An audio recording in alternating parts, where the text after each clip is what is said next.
আসসালামু আলাইকুম, সবাই কেমন আছেন? আশা করি সবাই ভালো আছেন। আল্লাহর রহমতে আমরাও ভালো আছি। আমার কিন্তু বরাবরই মাথাতে একটা চিন্তাই ঘোরে, সকালে রান্না করার পর কিন্তু দুপুরে কী দিয়ে খাবো, কী দিয়ে রান্না করব, আবার বাচ্চারা কী দিয়ে খাবে, আবার রাতে কী দিয়ে রান্না করব, হাজবেন্ডের পছন্দ কী, ছেলে মেয়েদের পছন্দ কী, এই করতে কিন্তু সারা দিনটা পেরিয়ে যায়।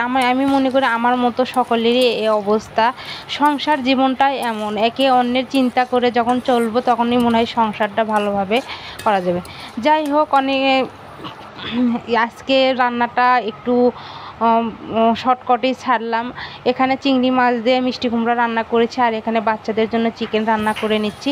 বরাবরই আমি দুটা তরকারি রান্না করি, একটা আমাদের জন্য করে আর দুজনের জন্য, আর বাচ্চা দুটোর জন্য করে কিন্তু আলাদা করে রান্না করি।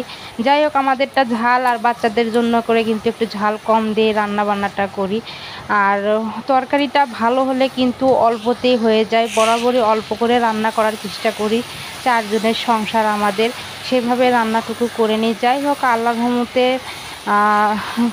যেটুকুই রান্না করি মাশাআল্লাহ ভালোই। আর যাই হোক, এভাবেই খাওয়া দাওয়া, এভাবেই চিন্তাধারা, এভাবেই চলে যায়।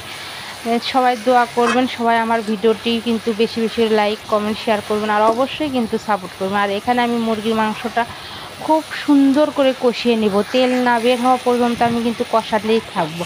আর যখন কড়াইয়ে মুরগি মাংসটা রান্না করি, এভাবে কষায় কষায় রান্না করলে কিন্তু মুরগি মাংসটা অনেক টেস্টি হয়।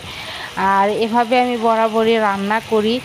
যাই হোক, রান্নাগুলোর ভিডিও একটু শর্টকাটেই দেওয়ার চিন্তাধারা করি, কারণ এগুলোর রেসিপি কিন্তু অলরেডি আমার চ্যানেলে এবং পেজে কিন্তু দেওয়া আছে, চাইলে আপনারা একটু ঘুরিয়ে দেখে আসতে পারেন।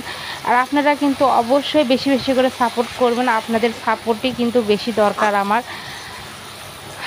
আর কার কীভাবে কেমন চিন্তাধারা চলছে অবশ্যই কমেন্ট করে জানাবেন। আল্লাহ হাফেজ।